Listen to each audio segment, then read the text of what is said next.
Abra sua Bíblia comigo em Lucas capítulo 15, verso 1. Lucas 15, verso 1.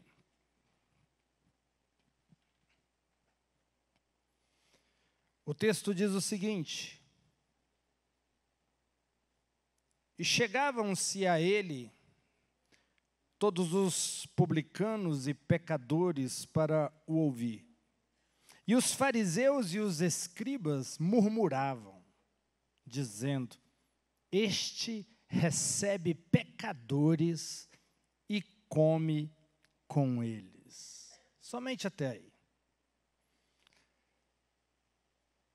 Você conhece a história de Nicodemos, o teólogo, aquele que foi ter com Jesus à noite, escondido, às escuras. Você também conhece a história da mulher de Samaria, que Jesus foi ter com ela durante o dia, durante as claras. É incrível que quanto mais nós estudamos o Evangelho, quanto mais nós buscamos conhecimento, mais percebemos que Deus ama os pecadores e resiste os religiosos. Jesus disse a Nicodemos: você deve nascer de novo. Ele foi firme, ele foi duro com Nicodemos. Mas com a mulher, Jesus não usou esse tom agressivo. Ele não usou esse tom firme. Ele amou aquela mulher. Jesus, na conversa com Nicodemos, a primeira coisa que ele disse para Jesus foi: nós sabemos. Os religiosos sempre pensam que sabem. Mas Deus não revela seus segredos aos que acham que sabe alguma coisa. Ele revela aos pequeninos. Foi para a mulher que Jesus se revelou como Messias, e não para Nicodemos, esse religioso. Precisamos entender que Jesus é o pão da vida. Ele é a água viva. Você precisa comer dele, beber dele. E isso nos ensina algo. Toda vez que você se aproximar de Deus, é Ele te suprindo. Toda vez que você chegar próximo de Jesus, é Ele te concedendo. É inevitável qualquer ser humano chegar na presença de Deus e não ser suprido em suas necessidades, em suas faltas. Deus é um supridor por natureza. Ele é abundante, nele existe todas as coisas, e onde ele chega, ele supre. Mas o religioso, ele sempre se aproximava de Jesus para testá-lo e nunca para receber. Esse era o problema. Ele não vinha para Jesus para poder comer do pão da vida. Ele não se aproximava de Jesus para beber da água da eternidade. Não, ele sempre se aproximava de Jesus para poder testá-lo, para poder impor a sua sabedoria humana, o seu conhecimento das Escrituras. Por isso que o relacionamento de Jesus com Nicodemos nesse episódio foi distante, foi meio que áspero. Mas com essa mulher, que tinha vários homens em sua vida, Jesus foi gentil.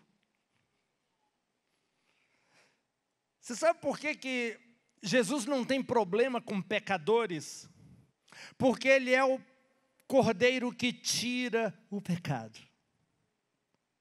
E o pecador sempre chega na presença de Jesus de forma humilde, querendo receber, buscando nele o Salvador, o Redentor. O religioso não.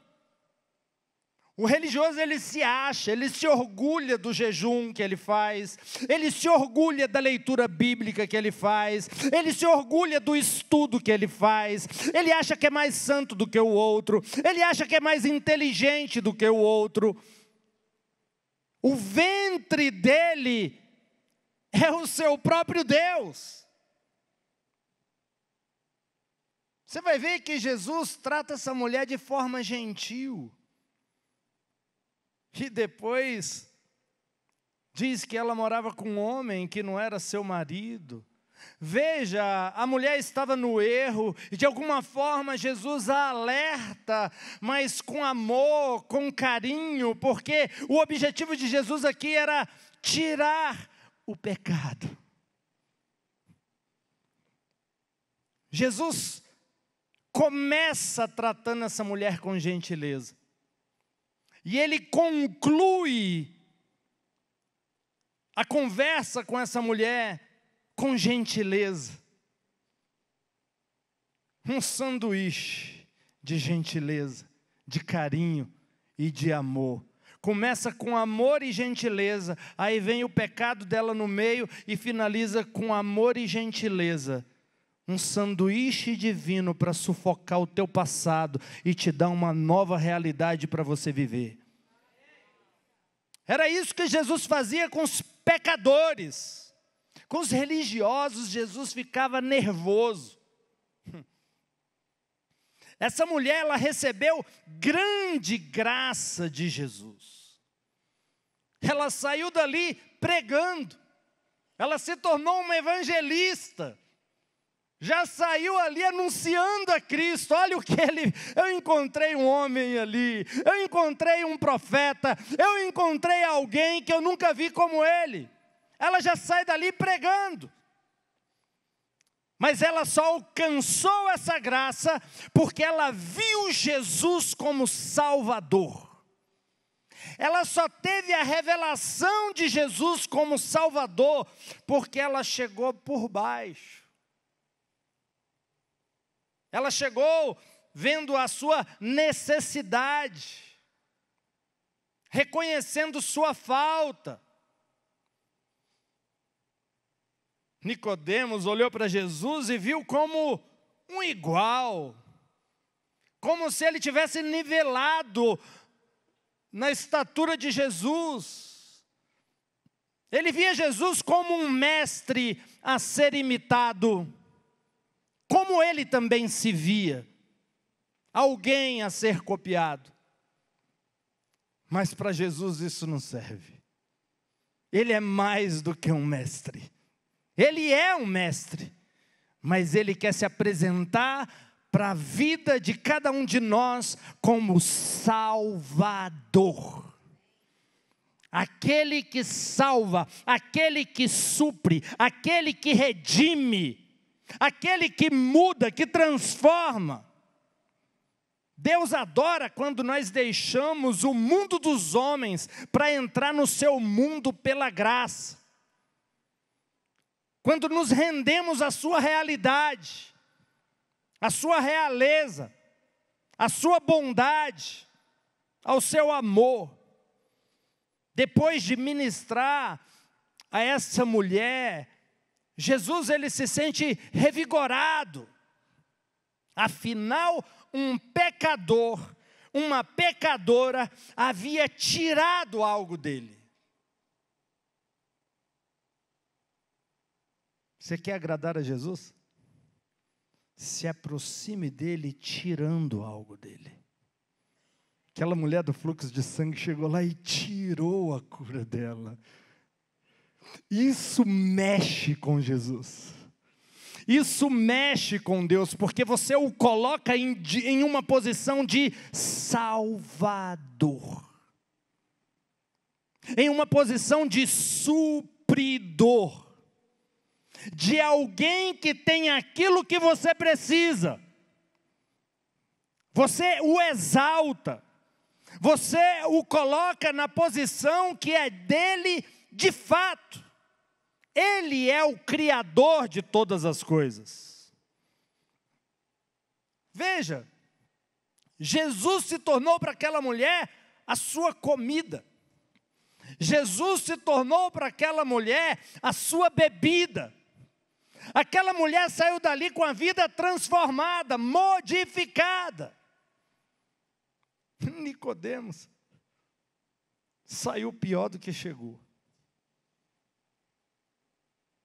Veio às escondidas, veio com vergonha, veio com temor, mas acima de tudo ele veio com orgulho, porque todo religioso é orgulhoso. Lucas 15 é uma continuação de Lucas 14, por isso que o primeiro capítulo de Lucas 14, no primeiro verso, começa com agora, então, ora, para conectar esses dois capítulos, mostrando uma continuidade de raciocínio. Há uma relação entre o capítulo 14 e o capítulo 15. Olha só, Lucas 15, 1. Ora, tinha algo antes. Agora, então, o capítulo 14 é a base para você entender todo o contexto que está sendo dito aqui. E ele começa dizendo, agora, todos os cobradores de impostos e pecadores se aproximam dele para ouvi-lo. Os pecadores não tinham medo de se aproximar de Jesus, porque ele não acusava, ele não colocava peso nos pecadores. Os religiosos, eles tinham receio de se aproximar de Jesus, porque a religião é um bloqueio. A religião bloqueia qualquer pessoa de se relacionar com Cristo. A religião bloqueia qualquer pessoa de ter revelação do Espírito Santo. Eu vou te dizer com toda certeza, o que mais vai colocar pessoas no inferno não vai ser o pecado, vai ser a religião.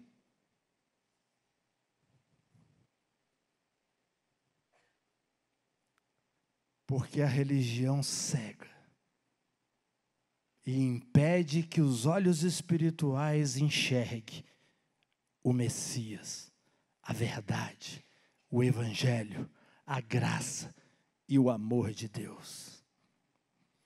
Lucas 15, verso 2, vai dizer que Jesus era amigo de pecadores. Ele não evitava os pecadores. Os fariseus e os escribas murmuravam dizendo, este homem recebe os pecadores e come com eles. Isso incomodava os religiosos. Como que esse homem pode ser um profeta? Se ele fosse profeta, ele ia me enxergar. Ele ia enxergar o quão santo eu sou, o quão bonitinho eu sou, ajeitadinho, todo... Mas não, olha lá, ele nem sabe que aqueles lá são pecadores, olha lá, se relacionando, não é um profeta. Jesus evitava os religiosos, mas Jesus não evitava os pecadores. Na verdade, os pecadores, ele sempre vai exigir das pessoas. Na interpretação dos religiosos aqui, Jesus, para ser aceito por alguém, ser recebido por alguém, essa pessoa deveria ser uma pessoa, aos olhos dele, humanamente justo. Natural, afinal, a lei exige justiça do homem. A graça supre justiça ao homem. Esses religiosos exigiam, eles cobravam justiça do homem. Jesus foi naquela mulher pecadora e supriu justiça a ela. O problema do pecado foi resolvido na cruz. O problema da religião não.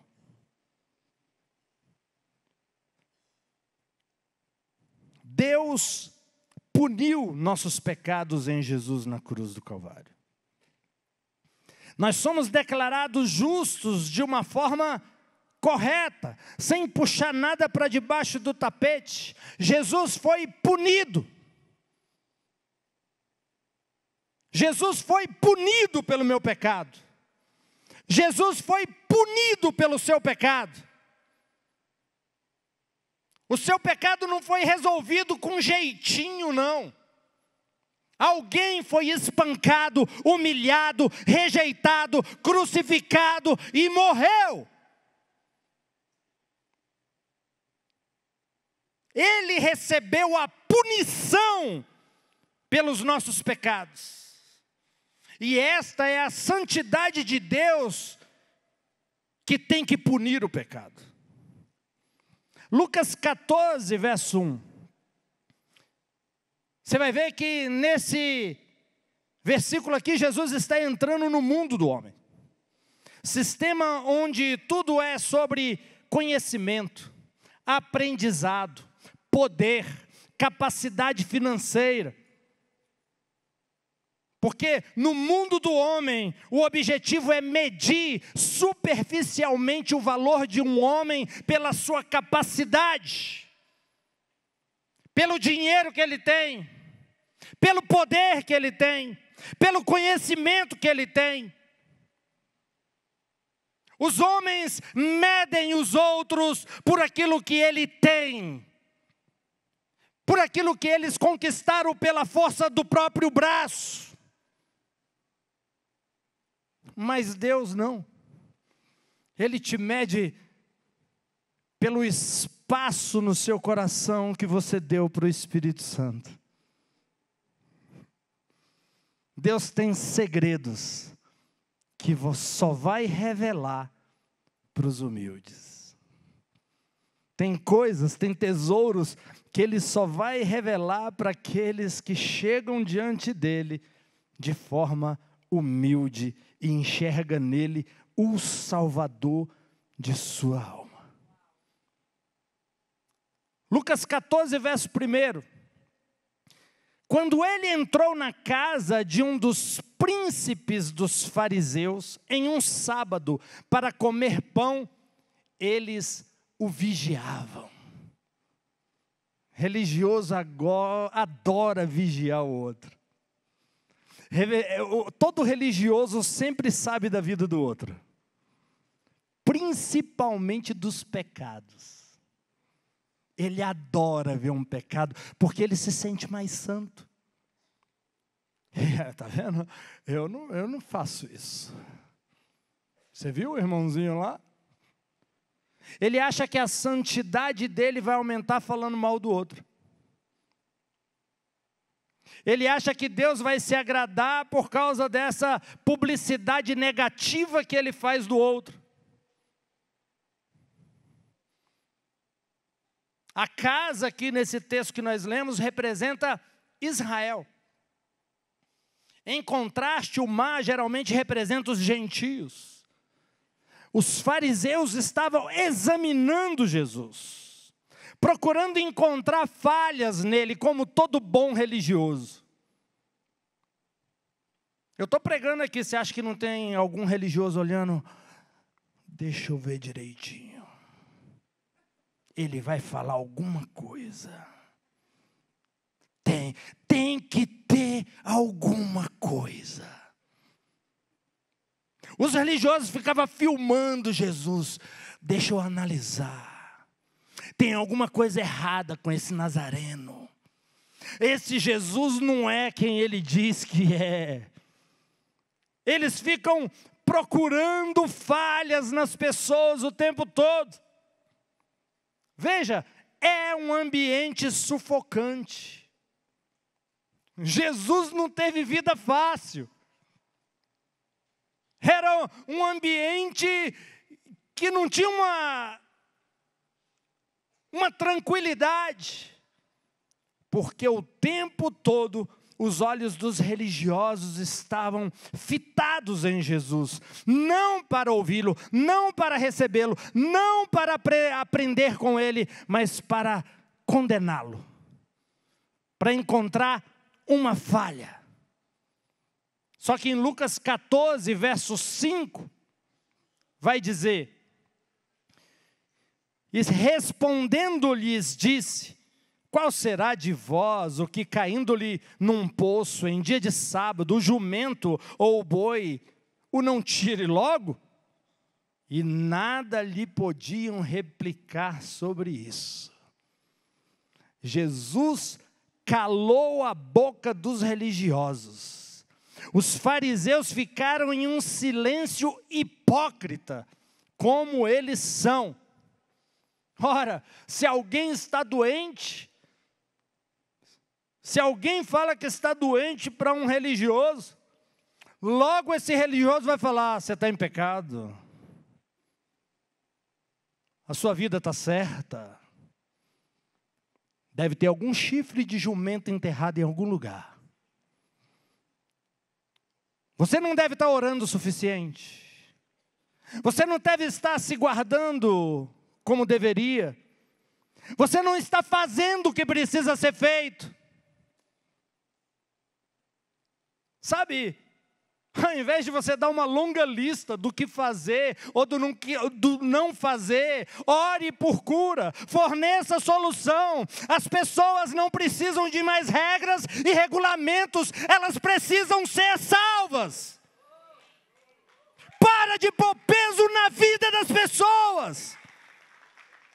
Todo religioso coloca uma carga nas costas da pessoa, onde ela sai dali se sentindo não merecedora da bênção, não merecedora do milagre,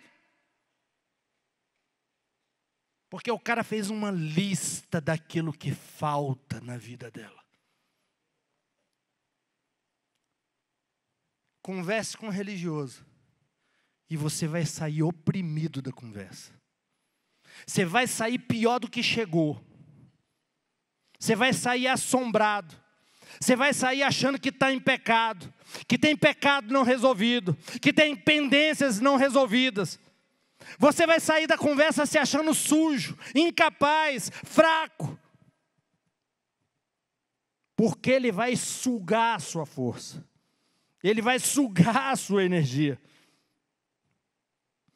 Você vai ver que nesses 2 capítulos, Jesus ele conta parábolas.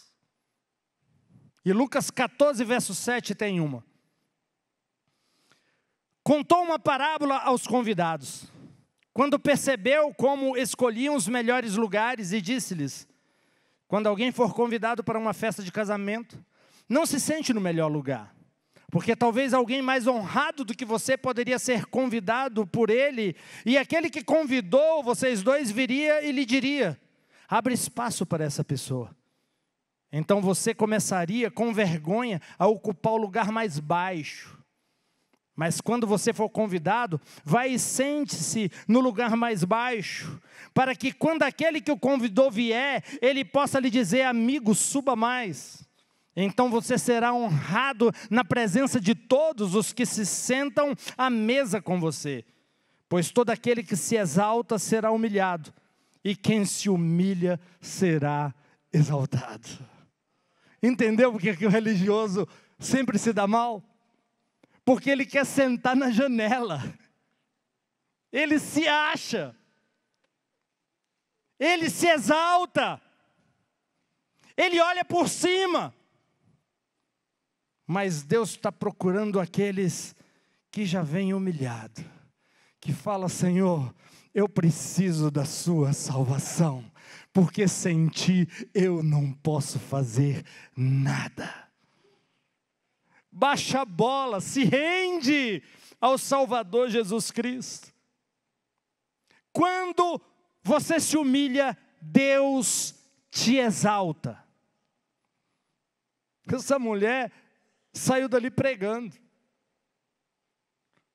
O gadareno lá cheio do capeta, saiu de lá um missionário.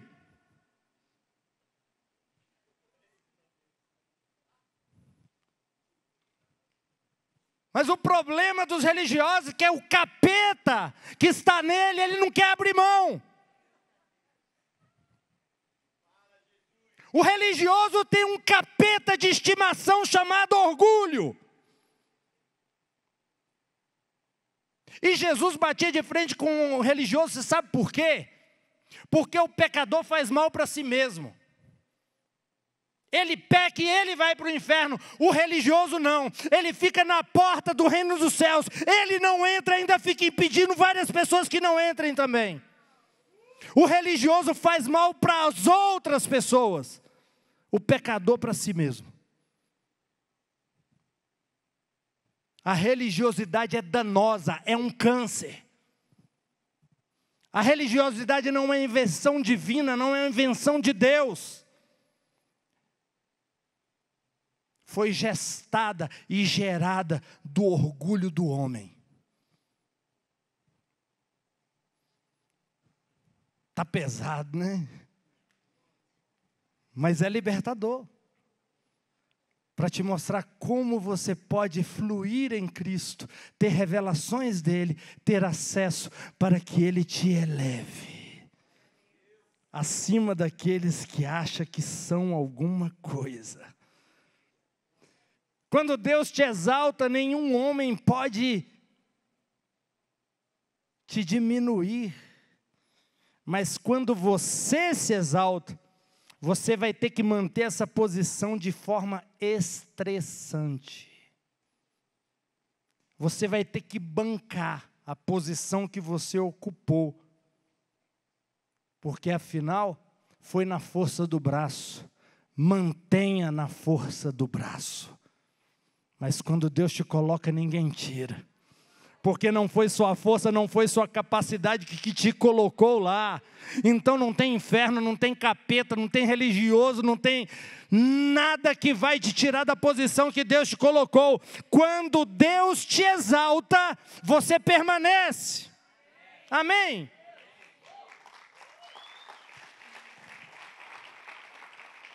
Isaías 40, verso 4 vai dizer: todo vale será exaltado, e todo monte e colina serão abatidos.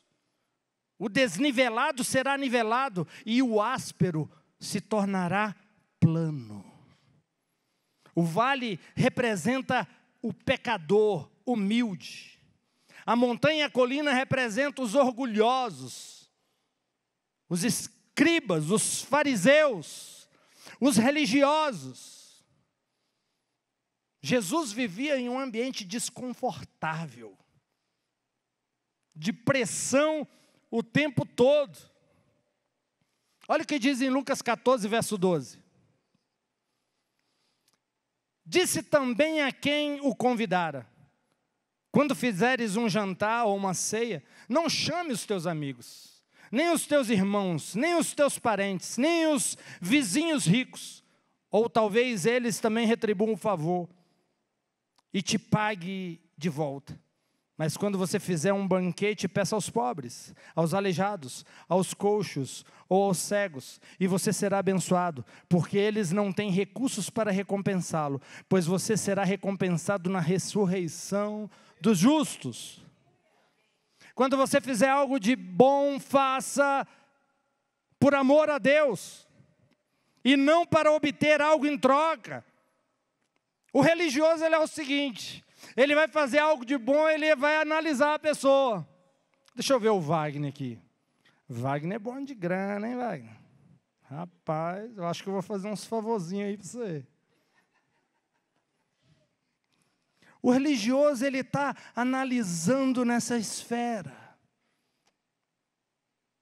Mas o que Deus está dizendo aqui é para você fazer, não para buscar algo em troca de ninguém. Somente para os olhos de Deus te ver. e Ele irá te recompensar. E Ele vai te recompensar com uma grande festa. As bodas do Cordeiro. Jesus está organizando uma festa. Uma festa está sendo preparada, e essa festa foi paga com o sangue dele na cruz do Calvário. Lucas 14, verso 16. Mas ele lhe disse: certo homem fez uma grande ceia e convidou muitas pessoas. E ele enviou seu servo na hora da ceia para dizer aos convidados: venham, porque tudo está pronto agora. Ei, na cruz do Calvário, Jesus disse: está terminado, está pronto, está concluído. Você pode receber tudo dele porque está concluído, está terminado, tetelestai. O preço foi completamente pago. O preço da sua cura, o preço da sua libertação, o preço da sua família na presença de Deus, seus filhos, seu cônjuge, totalmente pago. Todas as bênçãos já foram compradas e quitadas pelo sangue do Cordeiro. Você está recebendo um convite para a melhor festa que você já viu na sua vida. Na verdade, você nunca viu algo parecido para esse banquete que Deus está preparando. Abraão se alegrou ao ver o dia de Jesus no Monte Moriá. Ele estava ali com a faca para poder mergulhar em Isaac. E aquela voz do anjo diz para ele: pare. E ele olha para trás, e ele vê uma visão de que Deus estava providenciando o cordeiro. Que Deus estava quitando a dívida. Que não era pela obra dele, que ele não poderia fazer aquilo, mas o Cordeiro de Deus iria fazer. Não está ao alcance do homem isso. Deus não está exigindo isso do homem. Deus está querendo suprir isso ao homem, através do Filho dele, que morreu e ressuscitou ao terceiro dia. Você está sendo presenteado com a maior festa. Na verdade, todos os homens, todas as pessoas estão sendo presenteadas com a maior festa. Mas tem gente que está rejeitando. Tem gente dando desculpa. Lucas 14, verso 18. Depois você vai chegar em casa, leia esses 2 capítulos. Porque eu não vou conseguir te passar tudo que está lá. Mas a partir dessa mensagem você vai conseguir ler esses 2 capítulos e ter uma interpretação diferente. Lucas 14, verso 18. Todos eles começaram a dar desculpas. O primeiro lhe disse: comprei um campo e preciso ir vê-lo. Por favor, me dê licença. Outro disse: comprei 5 juntas de boi e preciso experimentá-las. Por favor, me dê licença. Outro disse: eu me casei com uma mulher e, portanto, eu não posso ir. Só desculpa estúpida. Como alguém compra um campo ou compra um animal sem testá-lo e sem ver? Era isso que ele estava dizendo. Eu gastei o meu dinheiro para comprar um terreno que eu nem vi, deixa eu ir lá ver. Eu comprei um animal, mas eu nem testei. Nem sei se o bicho tem dente. Deixa eu ir lá ver, deixa eu ir lá conferir. Isso me mostra que Jesus, Ele veio nos resgatar do pecado, e isso Ele fez. Mas Ele também veio resgatar cada um de nós mesmos. Se tem uma coisa que deixa Deus triste, é quando Ele tem muito para te dar e você não recebe. E você não se abre para receber. Talvez por mentiras que te contaram. Você não merece. Vai ser no tempo de Deus. Eu já falei aqui, você já deve ter ouvido. Aquela mulher do fluxo de sangue, ela fez o tempo do milagre dela. Ela saiu de casa falando: hoje eu saio de casa, toco na orla das suas vestes, e quando eu tocar eu vou ser curada. Não foi Jesus que disse que ia fazer dessa forma. Foi ela que disse que iria acontecer dessa forma. E Jesus gostou e permitiu que acontecesse exatamente desse jeito. A graça de Deus sempre é maior que as exigências da vida. A oferta de Deus sempre vai ser muito maior. Você vai ver lá em Êxodo, na primeira Páscoa, as Escrituras dizem que a família era pequena para um cordeiro. E não que o cordeiro era pequeno demais para a família. Na verdade, o cordeiro alcançava todos da casa. O cordeiro era mais do que o bastante. O cordeiro era mais do que suficiente. Quando Deus faz algo, Ele faz para alcançar não só você. É você, é a sua família e é a sua descendência. É os seus filhos e os filhos dos seus filhos. Deus sempre vai te dar além.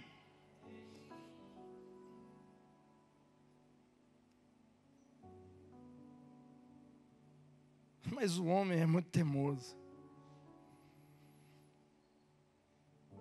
Ele insiste em não receber. Ele insiste em não ir para bodas. Ele insiste em não entrar na festa.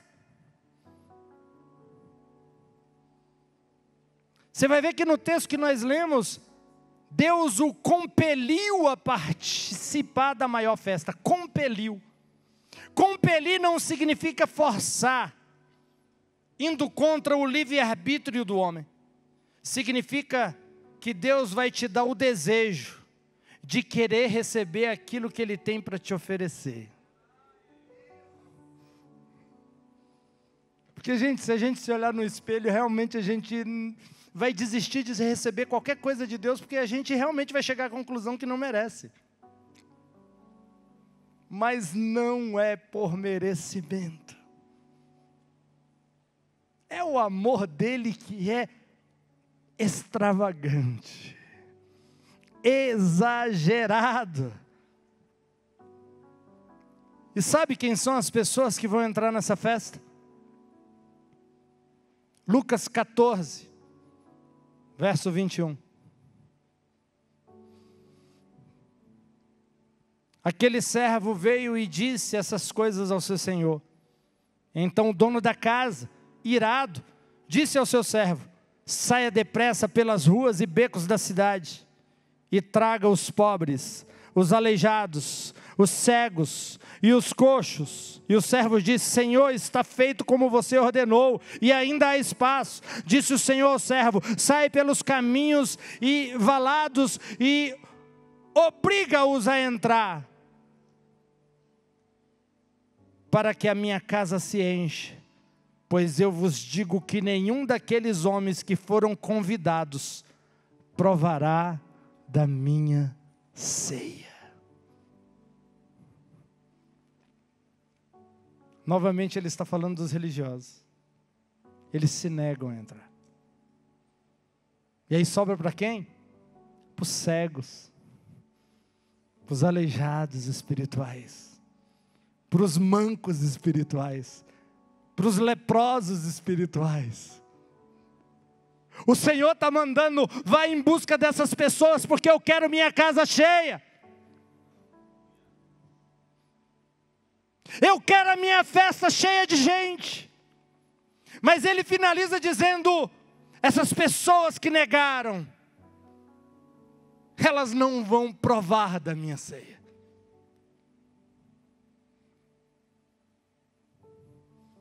Os humildes provarão da ceia.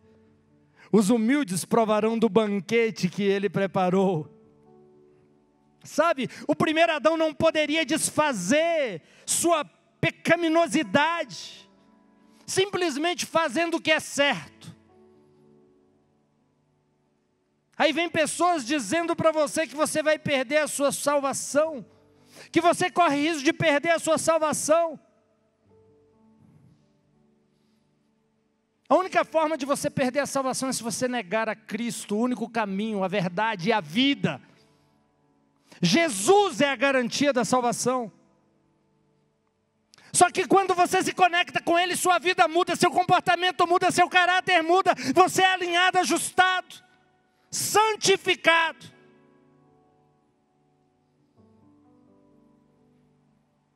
O primeiro Adão cometeu um erro, mas o que o último Adão fez, Jesus Cristo, é muito mais poderoso do que o primeiro Adão. O primeiro Adão nos fez nascer como pecadores, enquanto o último Adão nos fez nascer de novo como os filhos justos de Deus.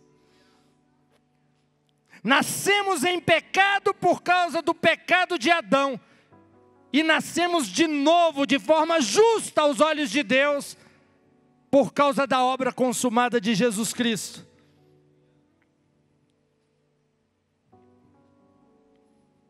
Está tudo preparado. O banquete já está sendo servido. E você está sendo convidado. Entenda. Alguém está dando uma festa. E alguém está oferecendo a bebida e a comida de graça. Não é você alimentando ele, é ele alimentando você. Não é você dando algo para ele, é ele dando algo para você. A sua resposta é se render. Somente se render a esse Salvador. Nessa noite você está sendo compelido para receber algo dele pela graça, pelo amor dele por você. Recebe. Ele preparou um banquete. Ele tem pão vivo. Ele tem uma água que você beber, você jamais terá sede. Ele tem algo que vai mudar a sua vida para sempre. Feche seus olhos.